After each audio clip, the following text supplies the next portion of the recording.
Bom dia, pessoal. Hoje eu vou fazer um vídeo um pouco diferente.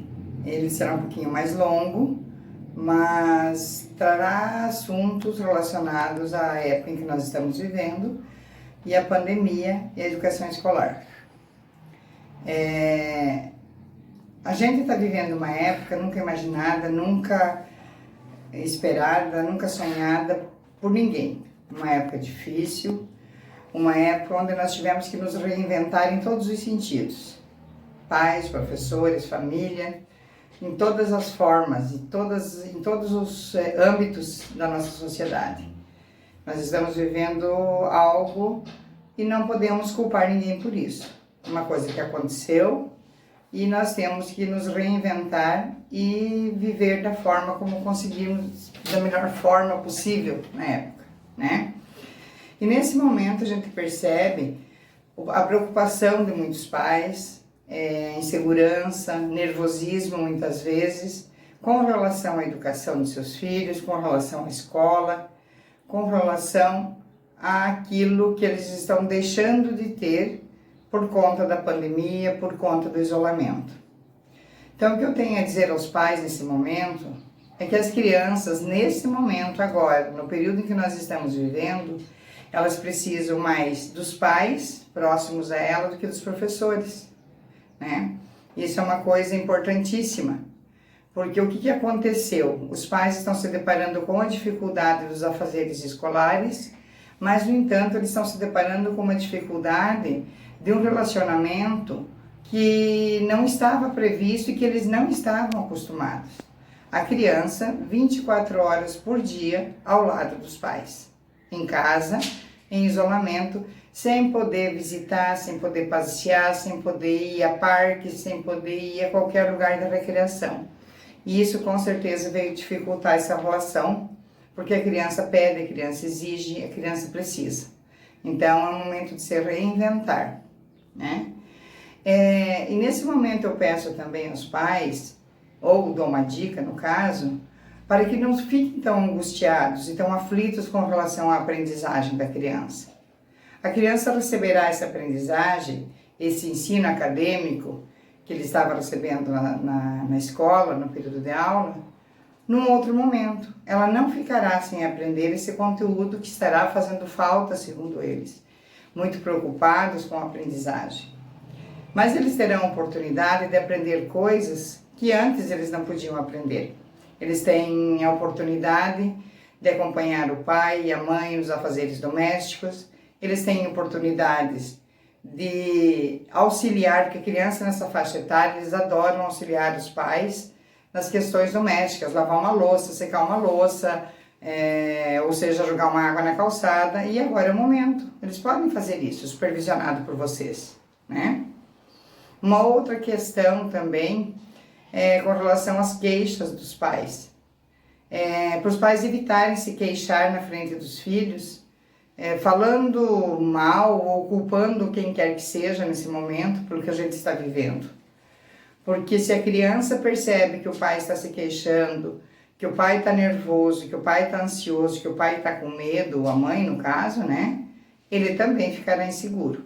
Porque a ponte de segurança da criança nesse momento são os pais. Sempre na vida, na verdade, né? O porto seguro das crianças são os pais. E se os pais se veem abalados, eles automaticamente ficarão inseguros. Não que o pai não possa se queixar ou a mãe não possa se queixar, não é isso. Porque nós somos seres humanos, né? Todos nós temos fraquezas, temos medo.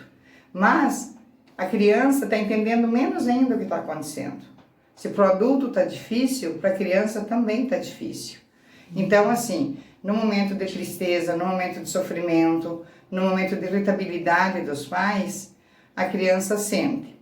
Então, o ideal seja que o pai converse com a criança, que a mãe converse com a criança, explicando o que ela está sentindo nesse momento, né? Dizendo que isso é um sentimento pertinente ao momento que estamos passando, a pandemia, medo, insegurança, ansiedade para que passe de uma vez, mas que isso vai passar. Para que a criança não entre em desespero, para que a criança não desenvolva a síndrome do pânico, por exemplo, ou mesmo crises de ansiedade, né? Se houver uma pessoa doente na família, se em algumas famílias tiver pessoas com o caso de estar contaminada pelo vírus, explicar que essa pessoa está sendo bem cuidada, explicar que ela precisa ficar longe e que isso vai ficar, que alguém vai estar cuidando e que ela vai ficar bem, né?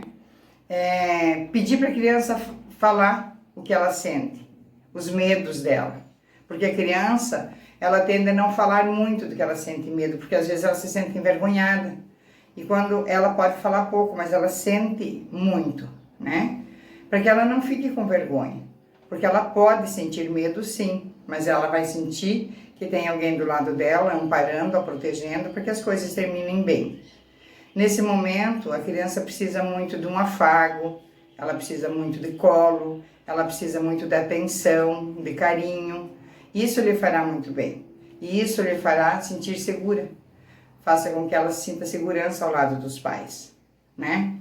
Uma outra coisa que eu sugiro também é quando os pais não estão satisfeitos com o comportamento ou com as atitudes da criança ou com o desenrolar do dia a dia, com os caminhos que estão sendo seguidos devido a essa quarentena, que evitem divergência na frente das crianças.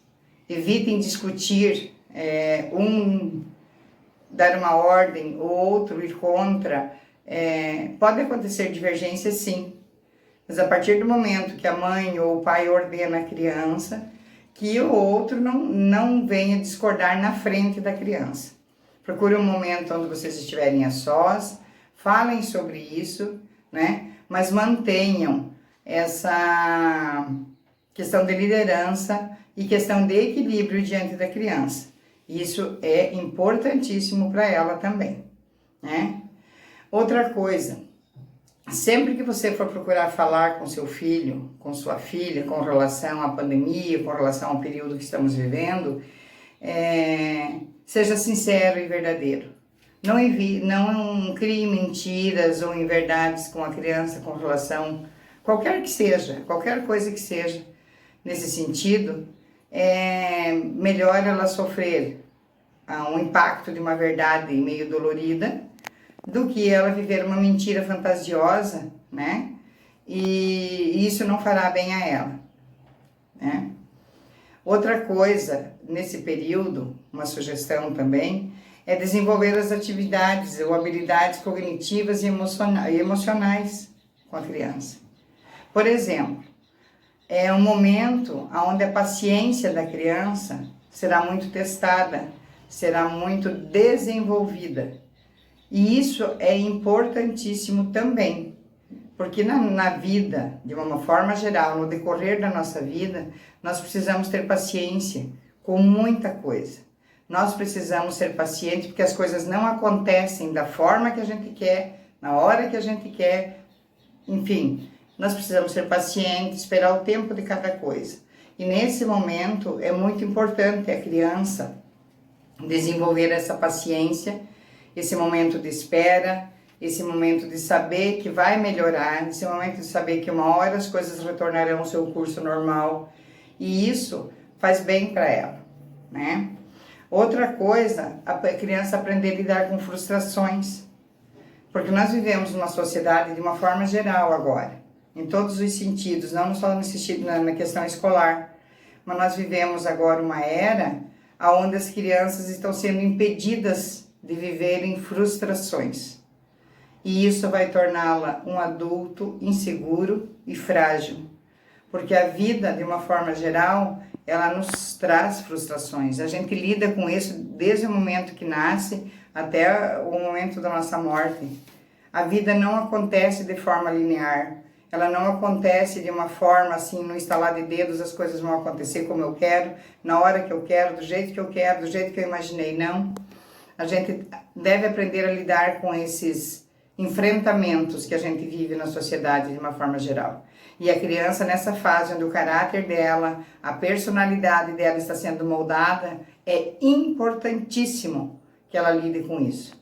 Eu quero, mas eu não posso. Eu quero, mas eu não consigo, então eu vou tentar, eu vou achar um caminho, eu vou ver o que está me impedindo de conseguir chegar nesse objetivo e vou me treinar, vou me preparar para conseguir num determinado momento, né? As coisas não acontecem num passe de mágica, de jeito nenhum, nem para adulto, nem para criança. Atividades de coordenação motora fina e concentração foram muito bem a ele. Quando nós estamos na sala de aula, a criança não pode ver um desenhinho com um risquinho fora do lugar que eles querem a tesourinha para cortar. Prof, pode cortar, prof. Em casa, eu tenho a impressão que eles não estão fazendo isso.